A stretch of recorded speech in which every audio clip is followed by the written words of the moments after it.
All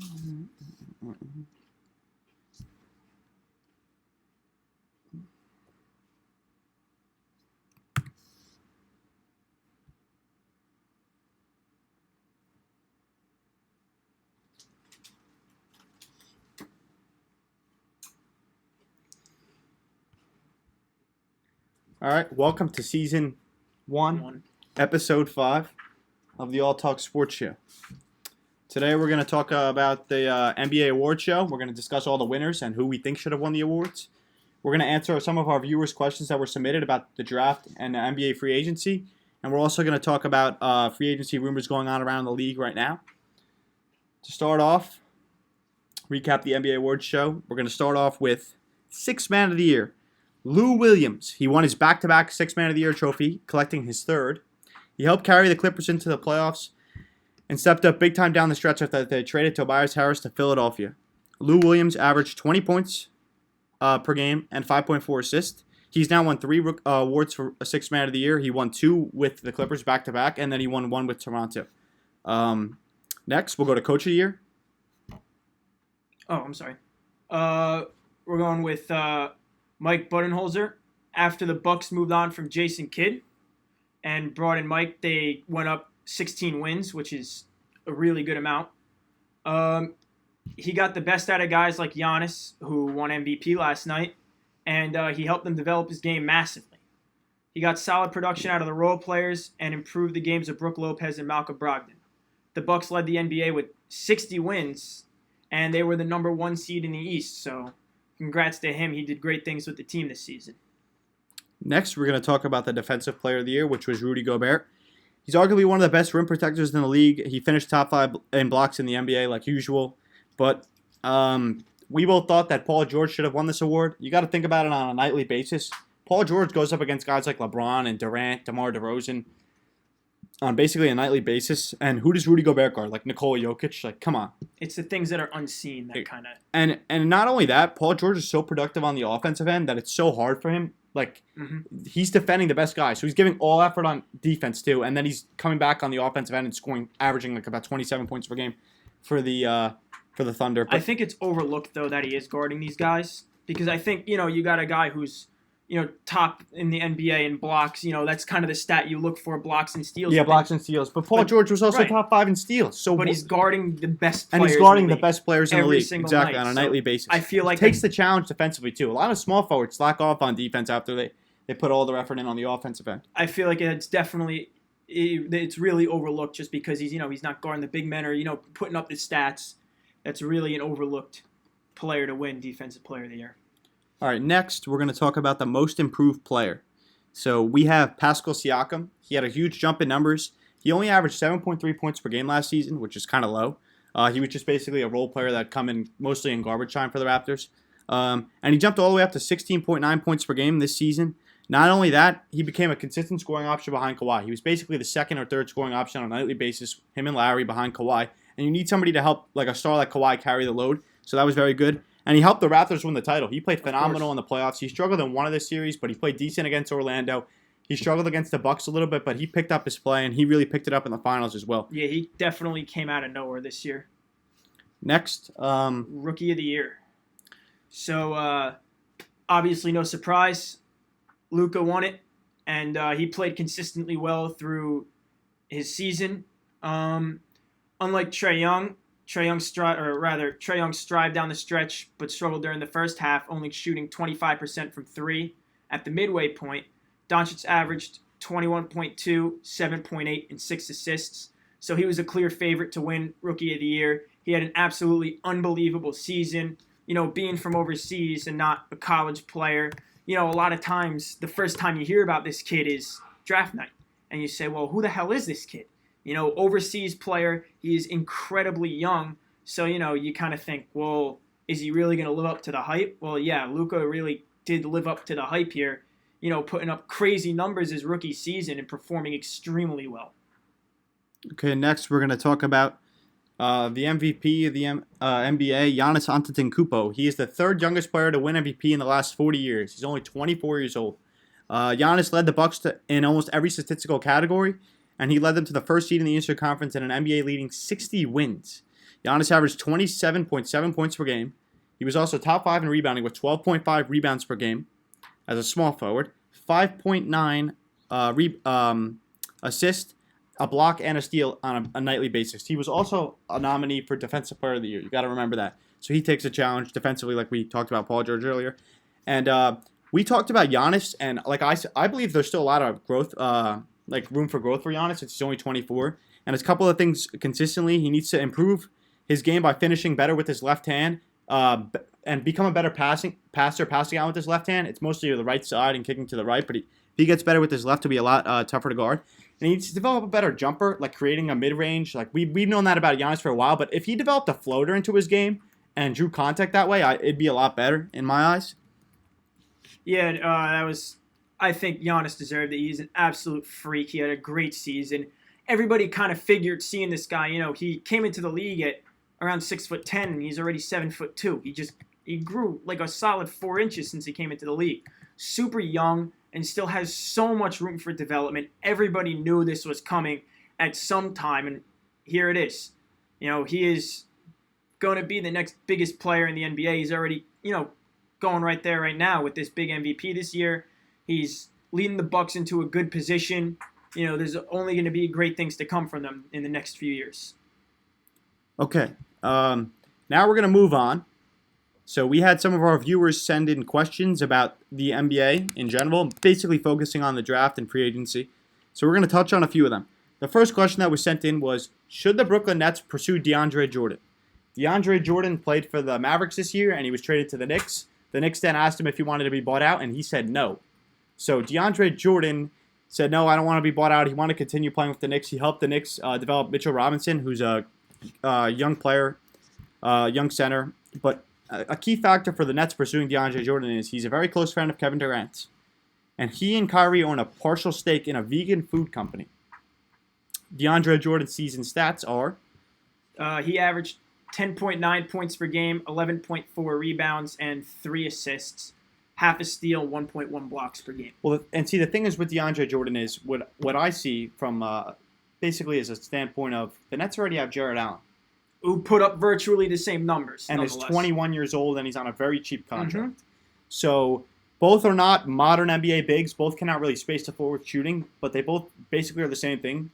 So pursuing DeAndre Jordan would be more or less for the combination of trying to get star tier 1 free agents like KD and Kyrie, and maybe like my buddies over on this team, like I want to play for them also. I feel like it could be a waste though, if you consider the fact that just having DeAndre Jordan there might not really bring them. You wasted your money on DeAndre Jordan. You got a guy who can already do that with Jared Allen. So I feel like in the sense that could they use DeAndre Jordan to bring them? I guess there's no really telling how deep the friendship is or how much it'll really have pull on these guys to come. Excuse me. But if you look at it from a business standpoint, it's a terrible idea unless you know for sure they're coming. Because if you want to drop $20 million on DeAndre Jordan, you're going to make a hell of a lot back getting guys like Kyrie and Durant involved on that team. Your fan base is going to go through the roof. Your merch sales are going to go through the roof. Endorsement, things like that, you're going to skyrocket. But but you're still a small market team. It doesn't matter. But if you consider the fact that there's no pull, there's no guarantee that it brings Kyrie and Durant there, I think it's probably not a good idea to sign DeAndre Jordan. It's not the safest bet. Yeah. Okay, so next, another question submitted to us is about another big man in the NBA, but a kind of a more modern NBA big. It is Al Horford. What team do you think should pursue Al Horford? So he's on his way out of Boston. They were in talks about developing an extension, and it's not really working. Teams like the Mavericks and Clippers have been interested in Al Horford, but really it's basically going to be a team, because he wants about $30 million a year. So it's basically going to be a team that has max slots, but is not going to cash out in free agency and not going to sign one of those tier 1 or 2 free agents. So personally, I think Al Horford should be pursued by the Clippers. I don't see the Clippers signing a huge free agent. I think Kawhi's going back to Toronto. But I think, that'd be good. You got a young center like Montrezl Harrell. You could use Al at the 4 because he wants to play power forward. Then you got Gallinari at the 3. You got Lou Will at the 2. You got Shai at the 1. So I think Horford would fill out like basically a solid lineup with the Clippers and have 5 good stars on the basketball court. And I think that make a lot of sense because I don't think, or maybe like a team like Dallas, you got Porzingis, but I feel like Porzingis now more modern day fits the 5 more than anybody else. Maybe you got Horford and Porzingis 4 and 5, that'd be nice. But I don't see him, going to a team like the Lakers. They're interested, but that doesn't make sense to me. They don't have the money, first of all, to sign it. And Lakers signing another star wouldn't be smart. But we'll see. Even if they did, would they really spend $30 million on Al Horford? I wouldn't. I wouldn't give Al Horford more than $15 million. I don't think. That for a second. I wouldn't even consider it. Okay, so we got another question. What do you think of the Cleveland Cavaliers draft? Not good. So with the number 5 overall pick, they selected Darius Garland, a point guard, even though they selected Colin Sexton last year with the number 8 overall pick. Next, they selected Dylan Windler of Belmont. And we all know him for his tournament game that he had against Maryland, where he was consistently playing fantastic basketball. I just don't. Then, with the number 30th overall pick, they take Kevin Porter Jr., probably one of the best isolation players in college basketball, and he was really overlooked. He only averaged about 9.9 points per game, and he didn't play that many minutes because he had a lot of behavioral issues, and he struggled at being in the environment of being at school. So, I don't know. See, here I have Colin Sexton. He averaged 16.7 points per game. As an NBA player, you don't know if this guy might bust. Why would you have an established guard? Why take the risk? What do you think? I just don't get it. I just it really like doesn't guys make like sense. Jared Culver on the board and like forwards like Reddish, and I just think that would make a little bit more sense. You got those guys, and it makes more sense for the do pick. they think Garland's going to develop into a better player? I think they're going with the style. Sean Beeline's from Michigan. You're going with the style of a backcourt, like 2 combo guards in the backcourt. But that's a college thing. This is the NBA. You can't have 2 point guards in a backcourt that are trying to score the basketball. So we're Dylan Windler, like I said, good pick. I like Kevin Porter Jr. too, but I just didn't like what the Cavs did at 5. If they picked a guy like Culver or they moved down and got a guy like Reddish and another big, I would have been a lot happier. So, look at this. They drafted a point guard, a small forward, and a shooting guard. And who's your big? Tristan Thompson and Larry Nance and Kevin Love, who's almost 40 at this point. Like, come on. Next, what team is the best fit for D'Angelo Russell? So he just actually got a meeting scheduled with the Lakers today. The Pacers are going to be interested in D'Angelo Russell, and the Nets might re-sign him if they don't get Kyrie. So what do you think here about D'Angelo Russell, and where do you think he will end up?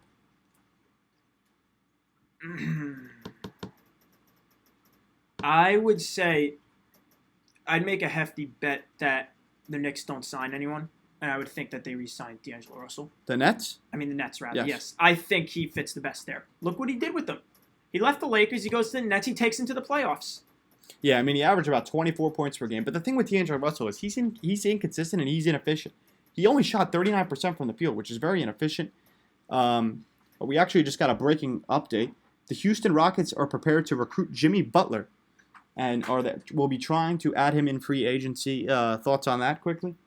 That would be kind of scary for that team. I mean, considering that team is kind of a mesh of just players doing whatever the hell they want, led by James Harden, who averaged 36 points per game. It's maybe a guy like Jimmy Butler could bring more of a straight line in terms of chemistry or bring the team together a little bit more. I mean, they're going to have to move a big contract like Tucker or Paul, and I don't think they're going to be able to move Paul because he's the highest paid player in the NBA, and he's absolutely horrible. But Butler makes sense. You need a guy down in the playoffs because James Harden seems to disappear. You need a guy that can get you a bucket at any time and create his own shot, and Jimmy Butler is good for that, and he can kind of take the backseat role and let Harden do his work in isolation.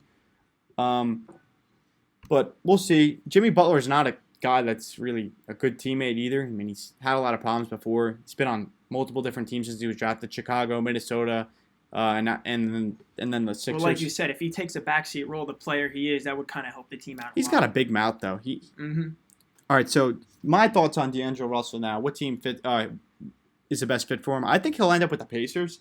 I do think the Nets will get Kyrie, but I think D'Angelo Russell will end up with the Pacers. I think that just makes a lot of sense. You got Victor Oladipo, who's a good guy. He doesn't need the ball all the time. He's your number one scoring option, and then you have a nice point guard in your backcourt too with D'Angelo Russell. And I think they're just that's a nice backcourt, and I would not be surprised if the Pacers go all out at him. They brought in big salary cap with T.J. Warren, which is a problem, but they're losing a guy like Bogdanovich. So we'll see. What team do you think faces the most pressure to sign a big-name free agent? Okay. I'm going to say the New York Knicks. They have a lot of pressure. You created $70 million over the last couple of seasons in cap. Move guys. Especially now the fact that they say you're in a big market. You just had the number 3 overall pick. You just took R.J. Barrett. Especially now they said that they're not going to be signing anybody if they don't get a tier 1 or tier 2. Well, they said they would sign somebody, but they said it'd only be a 1-year deal. Right. So the team's going to suck then. They're just, I don't know they're just waiting to ball. You just got to suck. But they're just waiting to ball out on somebody. So I think they are under a lot of pressure as well. Yep. All right. Well, yeah. Well, we're going to say the Knicks. We'll elaborate more on this on Friday in our Free Agency Friday special. But our next question is, who do you think the steal of the draft will be? And personally, I picked Kevin Porter Jr. Like I said, one of my favorite players in the draft. Had a lot of problems with behaving in college, but he's going to Cleveland. What is there to do in Cleveland? How's this guy going to be in behavior trouble? He's only going to be playing basketball. That's why Cleveland took him. They know their city's boring and they do nothing but kick rocks there. So, Kevin Porter Jr., like I said, good isolation player, can create his own shot. That's one of the big 3 things in the draft prospect coming out and into the NBA. Can you create your own shot? He can. Okay. Favorite player in the second round of the draft, Bol Bol. Barring the phantom injury we don't know about. We talked about this in our last episode. There's something that we don't know about that, teams know about, scouts know about, guys on the inside. That's what we think it was because it doesn't make sense. However, but he was top 10 and top 20 on people's big boards. If he's healthy, I think Bol Bol will be the steal of the second round. I think he arguably could be the steal of the draft. I mean, the guy can do it all. He's 7'3". He can get down low. He could shoot. He could dribble. He could block shots. He's a demigod. The man's a freak. He's a demigod. You can't ask for more from a basketball player. However, with the injuries, I personally think he will stay healthy. I think he will have a good career in the NBA. And if he does, I think, by the end of next year, we will see he was easily the best pick of the second round, and probably he could easily be the steal of the draft. All right, next, which undrafted free agent do you think has a chance to be a good role player in the NBA? So this one's big. Watch a lot of college basketball, especially around tournament time. You see a guy like Shamorie Ponds from St. John's. Good basketball player. Can shoot a 3-ball, can run pick and roll. He's a good defender, and he commits to defending in the team. He was signed by the Houston Rockets. Besides Rivers and Harden and Chris Paul, who else is there? Iman Shumpert's horrible. So we'll see. And then I also talked about Naz Reid, who went to LSU. He's a big who could shoot the 3-ball. He's got problems because he's a little bit lazy. He's got to drop weight. But he's got to drop a little bit of weight. He's a decent post player. He's a little lazy. Sometimes he's just so hesitant to shoot the basketball instead of taking a guy into the post. He's a big 7-footer. But he's a good basketball player. I think Naz Reid can come up big in the coming years. He could become a good role player in the NBA. So our next question is about Kemba Walker. What do you think about him and a potential fit in Boston? So personally, I don't think it makes sense to sign him. You're going to lose Kyrie. You're going to lose Al Horford. You're in no position to compete right now, especially since you're paying Gordon Hayward about $31 million. So I don't think it makes sense. I don't know why they're going after a big-time free agent, but who knows? Moving on, Nuggets potential going forward with Bol Bol and Michael Porter Jr. Rick, what are your thoughts on that? So obviously Bol Bol, as you know, I'm a big fan. I think he will do great things in the NBA. However, Michael Porter Jr., I'm kind of hesitant on him. He loves getting injured. He really does. So besides that, I believe he averaged, I want to say 16 points a game. I mean, Michael Porter Jr. didn't play college basketball. He played a few games and he blew out his back. He played like 2 games or something like that. But I think, with Denver, they got a lot of good role players already. Michael Porter Jr., I think, is going to eventually develop into he averaged 10 points. Into a good wing. But we'll see. I like Denver going forward, though. They got a ton of good young talent. They have a ton of depth already on their roster. And they'll be competing in the West for a long time. They're already competing this year. They were a high seed in the West. So I think they're going to be good going forward. The thing is, Michael Porter Jr. literally hasn't played a game of organized basketball unless he's playing in a league over the summer since high school. Yeah, I mean, He literally hasn't played since high he school. played. I mean, Yeah, how good can you really be after taking 2 years off? let's see. It's a whole different game when you get back there. It's not like anything could prepare you. You've never played a game in the NBA yet, and there's more riding on you now, and he hasn't even played a game. Yeah, basically Bol the same thing. But all right. But next question: how can the Phoenix Suns address their need at the point guard position? So during draft night, they took Ty Jerome with the 24th overall pick. Guard from Virginia is basically, in my eyes, the next Malcolm Brogdon. But they're probably going to sign a free agent at the point guard position. There's guys available like D'Angelo Russell, Ricky Rubio, Elfrid Payton, Patrick Beverley. I think of that. So who do you see them signing out of those vets? I mean, to be honest, the big question is who's going to want to play in Phoenix? Exactly. I could see them going after a guy like Elfrid Payton, who's still pretty young and can get a triple-double once in a while. But I don't know. I mean, maybe they'll be playing Eli Akobo or Devin Booker at point guard, or they'll just start Ty Jerome. We'll see. I like a guy like Elfrid Payton that will go into Phoenix. I think that makes a lot of sense. I'm not sure if the Pelicans are going to be able to retain him, so we'll see. But I think they're going to sign a veteran to help Ty Jerome develop. I think that it would be very good. All right, next. How does Zion fit with the Pelicans? Is he a 4 or 5? I think Zion is a 4 most of the time. But his athleticism and down the stretch, it will kind of be like a Warriors thing where Draymond Green plays a 5 even though he's a little bit undersized. I think the same thing will happen with Draymond. And they, like in this case with the roster that they currently have, it'd be like Lonzo, Hart, Drew Holiday, Ingram, and Zion. Right? But probably the starting lineup would be Lonzo, Drew, B.I., Zion, and Jackson Hayes. But down the stretch, maybe they take Hayes off the floor because he can't shoot the basketball that well for shooting purposes and play a little bit space the floor more like a modern NBA. Well, Zion's big enough and strong enough. I feel like he can really play in the 5 down the stretch. I think he could. I mean, we'll have to see how he develops, but I think he has the potential to do something like that, like Draymond does. Yeah, it fits the modern day NBA. It makes sense. Okay. Next, will D'Angelo Russell actually go to the Los Angeles Lakers? Magic Johnson called D'Angelo Russell immature, and he was traded out of Los Angeles to go to the Brooklyn Nets for literally basically a bunch of guys that they dumped salary for. And then the pick that they did trade, which was very late in the draft, Kyle Kuzma was selected, who's a decent role player now in the NBA. Mm-hmm. Well, Kuz is the one who's staying there. Obviously, they like him best. They think he fits the best with LeBron and now Anthony Davis. But what do you think with D'Angelo Russell? Do you think he would actually sign with the Nets or the Lakers after what they did to him? Like, I know Magic Johnson was part of the people that believe that he was immature and Magic's gone now, but they did schedule a meeting today, so he's going to go meet with the Los Angeles Lakers regardless. I think he wants to win. I do. I think he wants to be on a team that, has superstars and that can make a run for the finals. I just don't see the Lakers personally spending all their money on one guy. However, spending that much money, I think the Lakers backed themselves into a corner here. I saw that they did forget about their money when they did trade for Anthony Davis. They're in a really big hole. They're going to be struggling to find that, last piece of the puzzle for their team that can kind of create the rest of their roster and, fill it in rather. That way they can actually be a real basketball team. Well, they said they also want to bring in a defensive specialist and they want to bring in a sharpshooter. So next we're going to go on. Can Carson Edwards make an impact at the NBA level? And personally, he played 4 years in college, right? So he's not going to develop much more. He's pretty good. He's very, very undersized, though. He's basically like the next Isaiah Thomas. I think he could be personally, I think he could be a good backup point guard off the bench who can get you a bucket whenever you need off an NBA bench. But he's like, how much better is he going to get? He's, like I said, he's very undersized. He's a decent shooter. He played good against Virginia in the tournament game, which I was happy about. And he did play very well in the tournament, which is a good thing and which we judge very high for players. So we'll see. But moving on now, how can the Celtics retool their roster?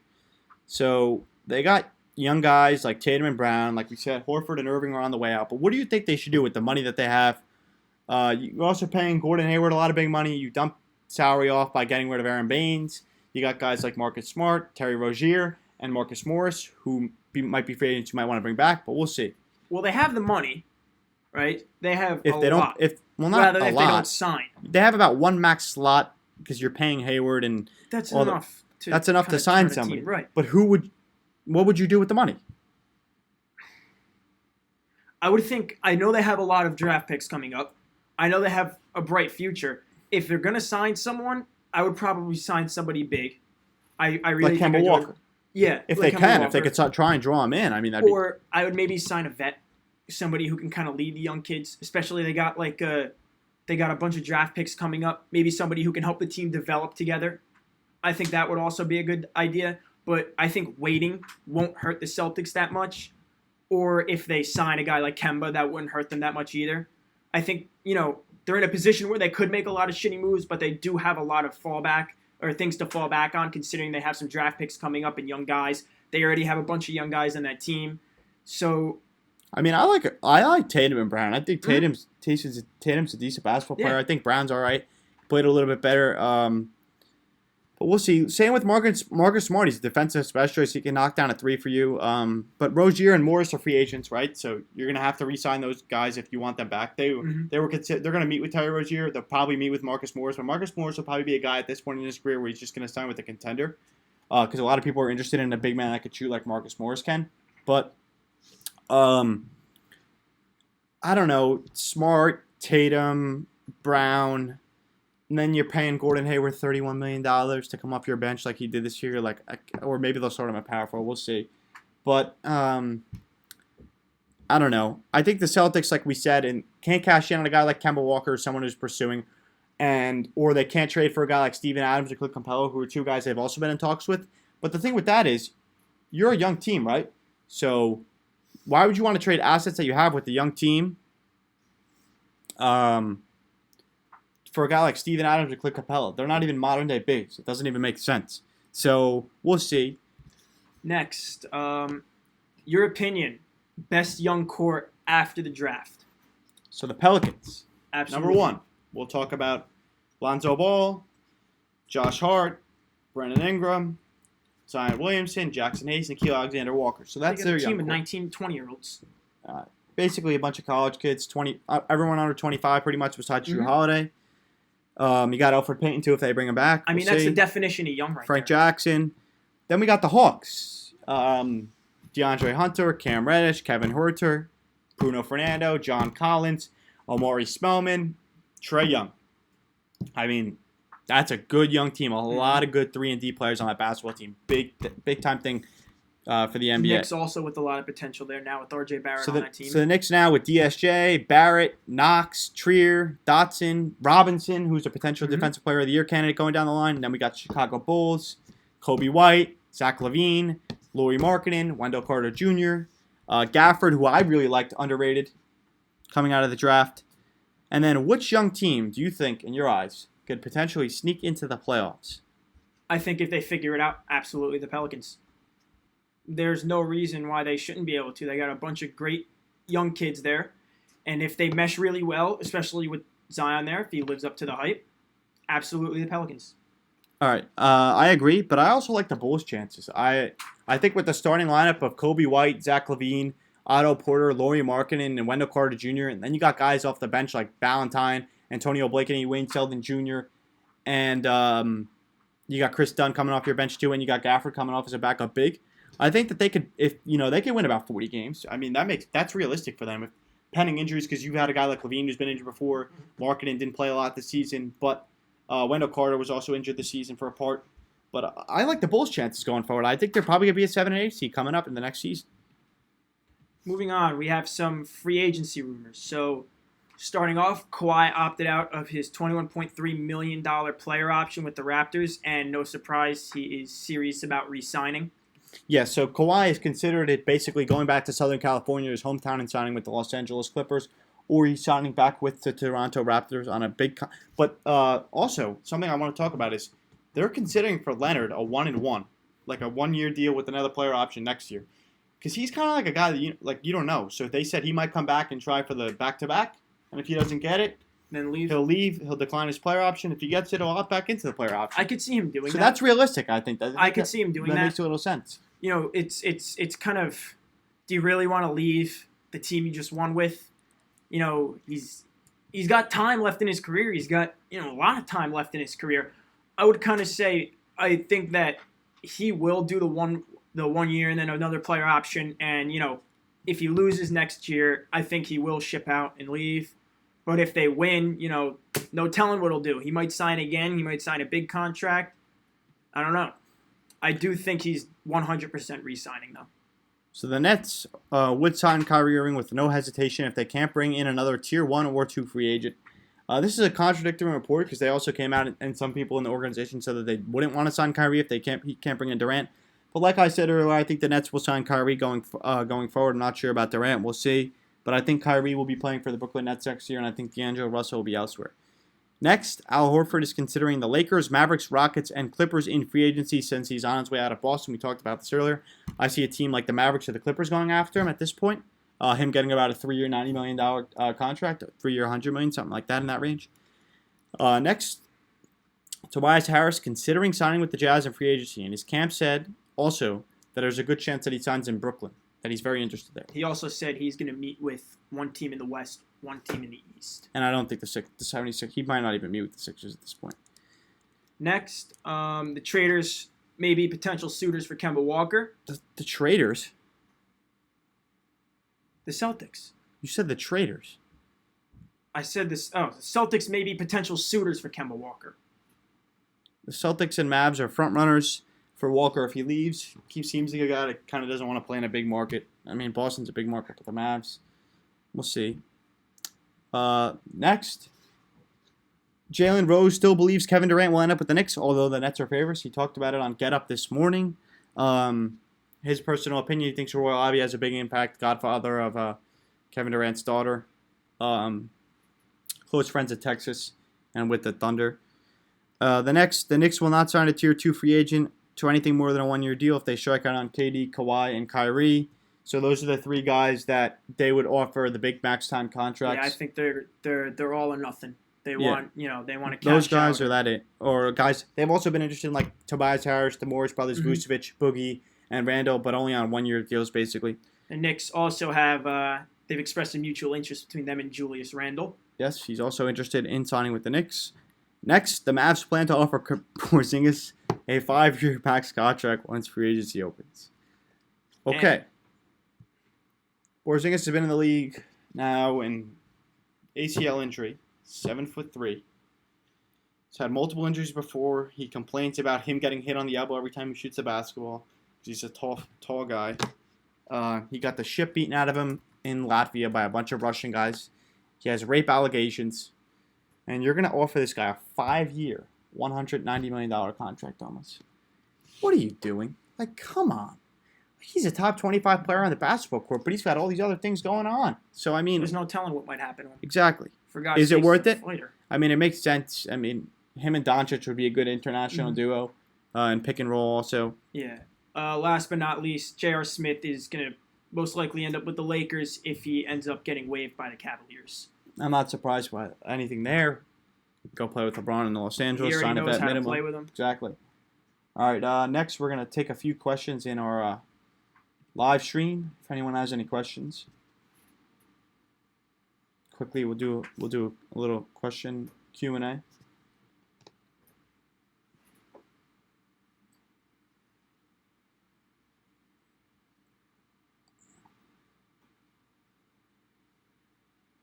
Who do you think the Rockets can trade to acquire Jimmy Butler in a sign and trade? I don't see them moving a guy like Capella because the Sixers already have Embiid, but maybe like a guy like Tucker. I don't really know though. I mean, they're not going to move Chris Paul. He's horrible. Maybe EG, but we'll see. I don't know. I think they like EG. They like obviously Harden, but Paul. Who wants that contract? Capella. They don't need a center. It might be Tucker, but who else do the Rockets really have at this point? Thoughts on the Yankees lineup tonight? Let's give that a quick look. I'm sure it's stacked like usual, but we'll see. The Yankees lineup tonight. Well, Gregorius is sitting tonight, which is interesting. I'm not a fan of that. He's played well since he got back from injury. Has he? Not really, but Yeah, he is their best hitter. Then they have Encarnacion in the 6th slot, Hicks in the 7th, Torres in the 8th, Urshela in the 9th. So Didi's sitting tonight, and Glaber's playing short, but we'll see. Oh, here's a good one for you. In their first about, I want to say, 320 games, about 2 full seasons, This is an interesting one. Gary Sanchez has more home runs than Aaron Judge. I'm not surprised. Gary Sanders is an amazing home run. Mm-hmm. He's a big, powerful guy. Also, defensively this year, he already looks a lot better. He does. I hate seeing that they're calling him lazy. The Yankees throw a lot of breaking balls off speed pitches. They're bouncing a lot of them in the dirt. Some of them do get away. They take a bad hop on a seam or something. They're going to go away from you. So I think either Gary's kind of ramped up defensively or they're not throwing as many of those. But Gary looks really, really good this year. Next, thoughts on the PK Subban trade? Yes, so PK Subban was traded to the Devils in exchange for basically nothing. He's still probably one of the best 5 defenders in the NHL. He's also going to be great in Jersey to bring out from a marketing standpoint. Like he's a very loved guy around the NHL. So I was very happy with that. The Devils are in it to contend at this point. They got Hughes in the draft and they got Subban the next day. This is a good question. What NFL team do you see as a dark horse playoff team next year? So in my eyes, I see the San Francisco 49ers. I know they're going to have a tough schedule. Everyone would go with the Browns for this answer, basic answer. I think I would go with the Browns. But it's a basic answer. Like everyone expecting the Browns to make the playoffs at this point. But the Niners are a dark horse for the reasons is you're getting Garoppolo back. Well, however, yes, I could see being a dark horse as unknown, considering Garoppolo was out all season. You signed Tevin Coleman. You drafted Deebo Samuel. Kittle's only going to get better. Marquise Goodwin's a great burner running down the field. You drafted Joey Bosa, who's going to be your front seven's going to be stacked. George Kittle. You're going to have a ton of pass rushers. I like George Kittle as a tight end. He's probably one of the best 3 tight ends in the NFL at this point. But, like I said, I think the Niners can win about 9 games and sneak into a wild card spot. But the NFC is very tough with that because you got the Bears, you got the Packers, you got the Cowboys and Eagles. So you got a lot of divisions that are 2-team races, and that's going to make it difficult. All right, so we're going to end it on this note here. Thanks for watching today, Mels. All Talk Sports, Season 1, Episode 5.